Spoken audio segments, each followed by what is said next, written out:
ఓం శ్రీ గురుభ్యో నమః. ఓం శ్రీ మాత్రే నమః.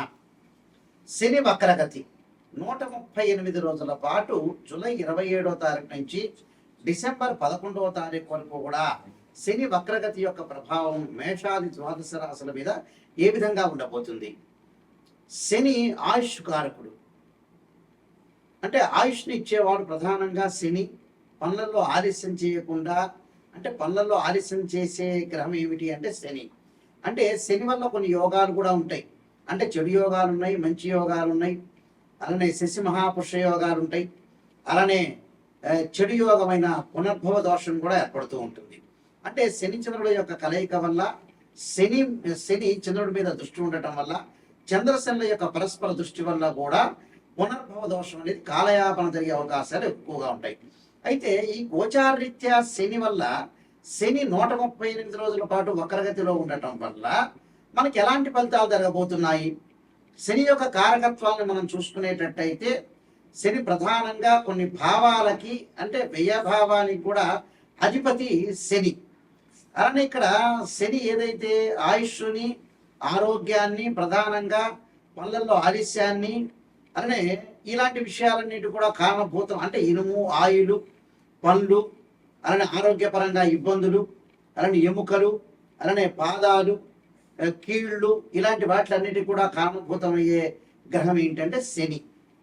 అంటే ప్రమాదాలు, అనుమానాలు, అవమానాలకు కూడా కారణభూతమైందే శని. అంటే శని గ్రహం, ఇవన్నీ కూడా శని గ్రహం యొక్క ఫలితాలు ఏ విధంగా ఉండబోతున్నాయి? మరి ఇవన్నీ చెప్పేవి ఎలాంటి ఫలితాలు అంటే గోచారరీత్యా చెప్పబడే ఫలితాలు అంటారు. అంటే బర్త్ చార్ట్ అనుసరించేవి కాదు, గోచారరీత్యా చెప్పబడే ఫలితాలు. అంటే బర్త్ చార్ట్కి గోచారానికి లాట్ ఆఫ్ డిఫరెన్స్ ఉంటుంది. అంటే ఒకటి ట్రాన్సిట్ సిస్టము, ఒకటేమో నాటల్ చార్ట్, అంటే బర్త్ చార్ట్ అంటారు. ఇప్పుడు చెప్పే గోచారం అనేది 20% ఫలితాన్ని నిర్ణయం చేస్తుంది.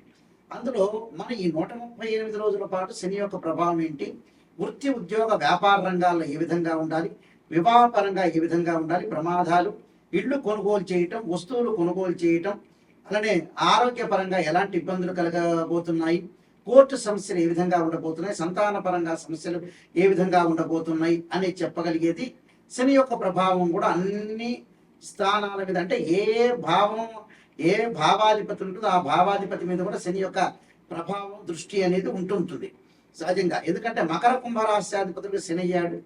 భావాధిపతి వేరు, ఇక్కడ రాశ్యాధిపతి వేరు, అక్కడ ఉండే గ్రహం వేరు. ఇక్కడ గోచారరీత్యా శని యొక్క ఫలితం ఏ విధంగా ఉండబోతుంది, వక్రగతిలో ఉండటం వల్ల ఎలాంటి ఫలితాలు ఉన్నాయో ద్వాదశ రాశులకు మనం తెలుసుకుందాం. తులారాశి వారికి శని వక్రగతిలో ఉండటం వల్ల ఎలాంటి ఫలితాలు జరగబోతున్నాయి? తులారాశి వారికి ప్రధానంగా చతుర్థ రాశ్యాధిపతి, పంచమ రాశ్యాధిపతి షష్టమ స్థానంలో మీనరాశిలో ఉండి వక్రగతిలో పొందడం వల్ల స్థానచలనం జరిగే అవకాశాలు ఎక్కువ ఉంటాయి. అంటే ఉద్యోగపరంగా ప్రమోషన్లు లభిస్తున్నా, ఇంప్రూవ్మెంట్, ఇంక్రిమెంట్ ఉన్నా కూడా స్థానచలనం జరగటం ఒకటి, వృత్తి, ఉద్యోగ, వ్యాపారాల ఎందుకు కొంత ఆటంకాలు జరగటం, అర్హతలు ఉన్నా కూడా ప్రమోషన్లు లభించకపోవటం, భూములు కొనుగోలు, అలానే గృహ నిర్మాణ కార్యక్రమాలు ఆలస్యం కావటం, ఇంటిలో శుభ కార్యక్రమాలు కొంత వాయిదాలు పడటం, తల్లిదండ్రుల, సోదరుల మూలకంగా గ్రామీణ వ్యవహారాల్లో కూడా కోర్టు వ్యవహారాల యొక్క సమస్యలు వచ్చే అవకాశాలు ఉంటాయి. అలానే స్త్రీ సౌఖ్యము, అలానే ప్రతిదానిలో కూడా కొంత ఆలోచన చేయటం, ఆచితూచి అడుగు వేసే అవకాశాలు ఎక్కువ ఉంటాయి. అంటే శుభ కార్యక్రమాలు అంటే కొద్ది రోజులు మాత్రమే వాయిదా పడే అవకాశం ఉంటుంది. అలానే తర్వాత శుభ కార్యక్రమాలు చేసే అవకాశాలు ఎక్కువ ఉంటుంది. విదేశాలకు వెళ్ళే అవకాశాలు ఎక్కువగా ఉంటుంది. అలానే ఇక్కడ విదేశాలకు వెళ్ళటం ఒకటి, దూర ప్రాంతాలకు నివసించడం ఒకటి, అధిక ప్రయాణాలు చేయటం, ప్రయాణాల వల్ల లాభాలు కలిగే అవకాశాలు ఎక్కువ ఉంటాయి. అయితే ఏమిటి అంటే పెట్టుబడులు అనేవి ఎక్కువగా పెట్టుబడులు పెట్టుకోకుండా ఉండటం చాలా ఇంపార్టెంట్ ఇక్కడ. అంటే ఏ వ్యాపారం పెడితే ఆ వ్యాపారంలో మనం పెట్టుబడులు పెట్టడం ఒకటి, ఇబ్బందికరమైన వాతావరణం వచ్చే అవకాశాలు ఎక్కువ ఉంటాయి. అలాంటి ఇబ్బందులు రాకుండా చూసుకోవడం కూడా చాలా ఇంపార్టెంట్. అంటే డబ్బు వస్తుంది కదా అని ఖర్చు పెట్టద్దండి. అనవసరంగా డబ్బు వచ్చింది కదా అని మనం ఖర్చు పెడితే కూడా కొన్ని ఇబ్బందులు కలిగే అవకాశాలు ఉంటాయి. కాబట్టి డబ్బు పరంగా కొంత జాగ్రత్తగా ఉండి నియంత్రణ చేసుకోండి. అంటే దేనికి ఖర్చు పెట్టాలో దానికి ఖర్చు పెట్టాలి.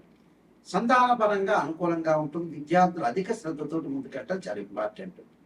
అలానే శుభ కార్యక్రమాలు కొన్ని వాయిదా పడకుండా కొద్ది జాగ్రత్తగా వివరించి, లౌక్యంగా వివరించి ముందుకు వెళ్ళాలి. ఇక్కడ వృత్తి, ఉద్యోగ, వ్యాపారాలు ఎందుకు కొన్ని ఆటంకాలు కలుగుతున్నా కొన్ని విషయాలు స్థానచలనం జరగటం, ప్రమోషన్ జరగటం అయితే జరుగుతూ ఉంటుంది. అది కంటిన్యూటీ ఉంటుంది. అలాంటి లైఫ్ని ఎలా అనలైజ్ చేసుకోవాలి, ప్రణాళికాబద్ధంగా ఎలా రూపొందించుకోవాలి, కొన్ని ఆలోచనలు చేసే అవకాశాలు కూడా బాగా ఉంటాయి. ప్రమోషన్లు కొంత అర్హతలున్నా ఆలస్యం జరుగుతున్నా ఏదో రకంగా ప్రమోషన్ లభించడం కూడా జరుగుతుంది. రెండు సేమ్ జరుగుతుంటాయి. ఆలస్యం జరుగుతుంది కదా అనుకుంటారు, ఎంబటే వచ్చేస్తుంది ప్రమోషన్, స్థానచలనం చేస్తారు. కానీ స్థానచలనం జరిగిన తర్వాత కూడా అక్కడ మానసికంగా ఒత్తిడి గురయ్యే అవకాశాలు బాగా ఎక్కువగా ఉంటాయి. కాబట్టి నేను కొన్ని పరిహారాలు చెప్పబోతున్నా, ఆ పరిహారాలు మీరు పాటించి ముందుకు వెళ్ళండి. ఈ యొక్క శని యొక్క దోషం పోవడానికి మీరు చేయాల్సింది ఏమిటి అని అంటే, శనికి అధిదేవత, ప్రత్యదేవత, అధిష్టాన దేవతలు, అంతరిక్ష దేవతలు అనేవాళ్ళు ఉంటారు. ఈ అంతరిక్ష దేవతలు శనికి ప్రధానంగా దక్షిణకాళి స్తోత్రాన్ని ఒక దేవాలయంలో, అంటే శివాలయంలో కానీ ఆంజనేయ స్వామి దేవాలయంలో కూర్చొని దక్షిణాకాళి యొక్క స్తోత్రాన్ని పాలన చేయడం చాలా మంచిది. దానితో పాటు శనికి అధిదేవత, ప్రత్యదేవతలు, అంతరిక్ష దేవతలు అనేవాళ్ళు ఉంటారు. కాబట్టి అంతరిక్ష దేవత దక్షిణకాళి స్తోత్రాన్ని పాలన చేయాలి. అలానే శనివారం రోజున కానీ ఆదివారం రోజు కానీ కాలభైరవాష్టకాన్ని చదువుకోవడం చాలా మంచిది. ఈ కాలభైరవాష్టకాన్ని చదువుకోవడం వల్ల మనకు మంచి జరిగే అవకాశాలు ఖచ్చితంగా ఉంటాయి. అలానే శనివారం రోజున ఈ 138 రోజుల శనివారం, ఒక శనివారం రోజున నల్ల నువ్వులు బెల్లాన్ని కలిపి ఉండల్లాగా తయారు చేసి ఒక దేవాలయంలో ప్రధాన అర్చకులకు ఇస్తే ప్రధాన అర్చకులు అందరికీ కూడా వితరణ చేసే అవకాశాలు ఖచ్చితంగా ఉంటాయి. దాంతోపాటు శనీశ్వర హోమము, అలానే 19,000 సార్లు శని జపాన్ని చేసుకోవటం కూడా చాలా మంచిది. అలానే ఆరోగ్యపరంగా ఇబ్బందులు కలుగుతున్న వ్యక్తులకి నువ్వుల నూనెతోటి శివుడికి అభిషేకం చేయటం ఒకటి. శరీరే జర్జరీభూతే వ్యాధిగ్రస్తే కలేబరే ఔషధం జాహ్నవీతోయం వైద్యో నారాయణ హరి మంత్రాన్ని చక్కగా చదువుకోవాలి. నీలాంజన సమాభాసం నైపుత్రేమాకృజం ఛాయా మార్తాండ సంభూతం తమ నమామి శనీశ్వరమని మంత్రాన్ని చక్కగా చదువుకోవటం. అలానే నల్ల నువ్వులు, నల్లని వస్త్రము, నల్లని గొడుగు, నల్లని చెప్పులు, నల్లని మేకు దానం చేయటం వల్ల కూడా శని యొక్క దోషం పోయే అవకాశాలు ఖచ్చితంగా ఉంటాయి. కాబట్టి తప్పకుండా ఈ శని యొక్క పరిహారాలు చేసుకొని ముందుకు వెళ్ళాలి. దాంతోపాటు ఇవన్నీ కూడా గోచారీత్యా చెప్పబడే ఫలితాలు అంటారు. గోచారం ఎప్పుడూ కూడా ఈ 138 రోజుల పాటు వృత్తిపరంగా ఎలా ఉంటుంది, ఉద్యోగపరంగా ఎలా ఉంటుంది, వ్యాపార పరంగా ఎలా ఉంటుంది, ఎలాంటి నిర్ణయాలు తీసుకోవాలి, ఎలాంటి నిర్ణయాలు తీసుకుంటే మనకు మంచి జరుగుతుంటుంది, ఎలాంటి చెడు ఫలితాలను మనం ఎలా ఓవర్కమ్ చేస్తాం అనేది తెలుసుకోవాలి. అలానే విద్యార్థులకు ఎలా ఉండబోతుంది, మరి విద్యార్థులు ఎలాంటి నిర్ణయాలు తీసుకోవాలి, స్త్రీలు ఎలాంటి నిర్ణయాలు తీసుకోవాలి, కోర్టు సమస్యలు ఏంది, భూములు, రైతులు పొలాలు కొనుగోలు చేయటం, అలానే కోర్టు సమస్యలు రాకుండా, పోలీస్ స్టేషన్ సమస్యలు రాకుండా ఎలాంటి తగు జాగ్రత్తలు తీసుకోవాలి. గోచారం అంటే ఏంటంటే ఎలాంటి నిర్ణయం తీసుకోవాలి, ఎలాంటి జాగ్రత్తలు తీసుకోవాలి, ఎలాంటి జాగ్రత్తలను మనం ఓవర్కమ్ చేయాలి, ప్రొఫెషన్ పరంగా ఏ విధంగా ఉండబోతుంది, బిజినెస్లో ఎవరిని నమ్మాలి నమ్మకూడదు అనే జాగ్రత్తలు ఈ 138 రోజుల పాటు సూచనలు చేసేదే గోచారం అంటారు. గోచారానికి బర్త్ చార్ట్కి లాట్ ఆఫ్ డిఫరెన్స్ ఉంటుంది. బర్త్ చార్ట్ అంటే ఏంటంటే 80% name, date of birth, time, place of birth తీసుకుని మ్యాథమెటికల్ క్యాలిక్యులేషన్ వేసి 16 లగ్న కుండల్ని మనం చూసుకున్న తర్వాత దాన్ని ఆ 16 లగ్న కుండలని దశలు, అంతర్దశలు, సూక్ష్మ దశలు, ప్రాణ దశల్ని మనం అనాలిసిస్ చేసి అలానే వివాహపరంగా ఏ విధంగా ఉండబోతుంది, ఎప్పుడు వివాహం జరగబోతుంది, ఉద్యోగపరంగా ఎలా ఉండబోతుంది, ఫైనాన్షియల్ పరంగా ఎకనామిక్ గ్రోత్ ఎలా ఉండబోతుంది, లైఫ్ని ఎలా ఎన్హాన్స్ చేసుకోవాలి, వివాహం ఎప్పుడు అవుతుంది, వైఫ్ అండ్ హస్బెండ్ రిలేషన్లో ఏ విధంగా ఉండబోతుంది, మరి జీవితంలో ఎలాంటి నిర్ణయాలు తీసుకోవాలి, ఎప్పుడు బాగుంటుంది, ఏ దశలు కలిసి వస్తాయి, ఏ దశలు కలిసి రాదు, సంతాన సమస్యలు ఏంటి, సంతానం గురించి ఏంటి అంటే ఓవరాల్గా ప్రతి విషయం కూడా బర్త్ చార్ట్ ద్వారా లైఫ్ లాంగ్ యొక్క ప్రొటెక్షన్ అనేది వస్తుంది. దీనికి ఏమిటి, ద్వాదశ భావాధిపతులు వేరు, రాశ్యాధిపతులు వేరు. ఎక్కడైతే ఆ గడిలో ఆ రాశిచక్రంలో మేషాది రాశుల్లో ఎక్కడెక్కడ ఏ గ్రహం ఉంది అంటే భావాధిపతులు అంటే ఏంటంటే ఓనర్, ఇంటి ఓనర్. రాశ్యాధిపతి అంటే బిల్డర్, ఆ ఇల్లు కట్టించిన వాడు. అలానే ఇక్కడ ఆ గ్రహము ఏ ఏ స్థానాల్లో ఉందో ఆ స్థానాన్ని టెనెంట్ అంటారు, అంటే అద్దెకున్నవాడు అని అర్థం.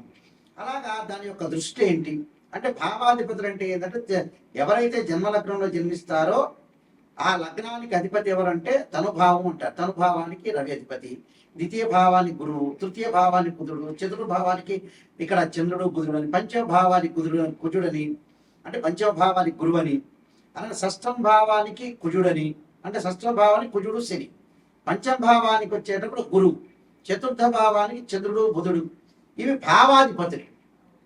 అలానే వ్యయాధిపతి శని. అంటే మనం ప్రతిదీ కూడా భావాధిపతులే కాకుండా రాశ్యాధిపతులు, ఆయా గ్రహాలు ఏ రాశుల్లో ఉన్నాయో కూడా మనం చూసుకొని ముందుకు వెళ్ళాలి.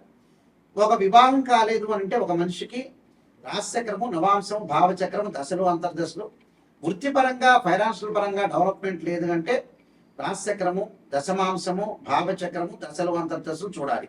అంటే ఏ లగ్నానికి ఏ దశలు అంతర్దశలు కలిసి వస్తాయి అనేది కూడా చూడాలి. ఇలాగా చాలా మంది కూడా ఏం చేస్తారంటే ఒక ఆస్ట్రాలజర్ని అప్రోచ్ అయినప్పుడు ఏదో చెప్పండి గురువు గారు, నా పాజిటివ్ చెప్పండి అని వాళ్ళు చాలా మంది ఉంటారు. నిజంగా పాజిటివ్ అనేది కాదు, ఫస్ట్ నెగిటివ్ తెలుసుకున్న తర్వాత పాజిటివ్. నిజం అనేది నిప్పు లాంటిది, అసత్య దూరం అంటే సత్య దూరం అని అర్థం. అంటే సత్య దూరంగా మనం ఏదైతే నిజం తెలుసుకున్నామో దాన్ని మనం ఎలాగా అంటే ఎప్పుడైతే నిజం మనం తెలుసుకుంటామో, నిజాన్ని మనం తెలుసుకొని నెగిటివ్ని ఎప్పుడైతే తెలుసుకుంటామో ఆ నెగిటివ్ని మనం పాజిటివ్ చేసుకోవడానికి ఓవర్కమ్ చేస్తే మనం కంప్లీట్ మ్యాన్ అయినట్టే.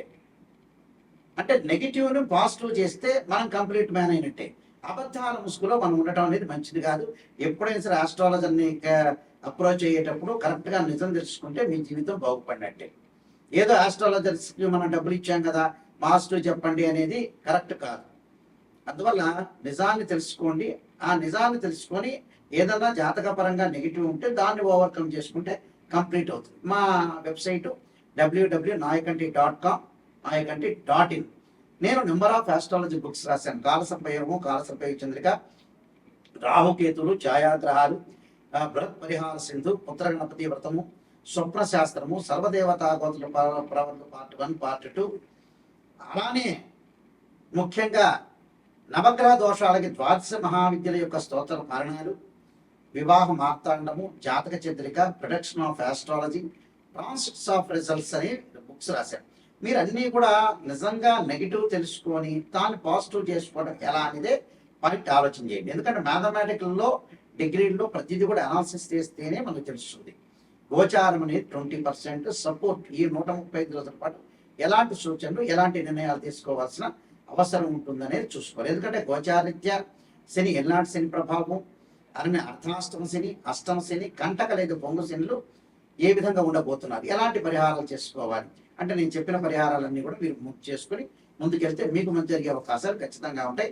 మీకు అందరికీ కూడా స్క్రీన్ మీద స్క్రోలింగ్ అవుతున్న నెంబర్ కనపడుతుంది, ఆ నెంబర్కి నాకు కాల్ చేయొచ్చు. మీ అందరికీ కూడా పరమేశ్వరుడు యొక్క కరుణాకటాక్షం ఉండాలని ఆశిస్తూ సర్వే జనా సుఖినో భవంతు.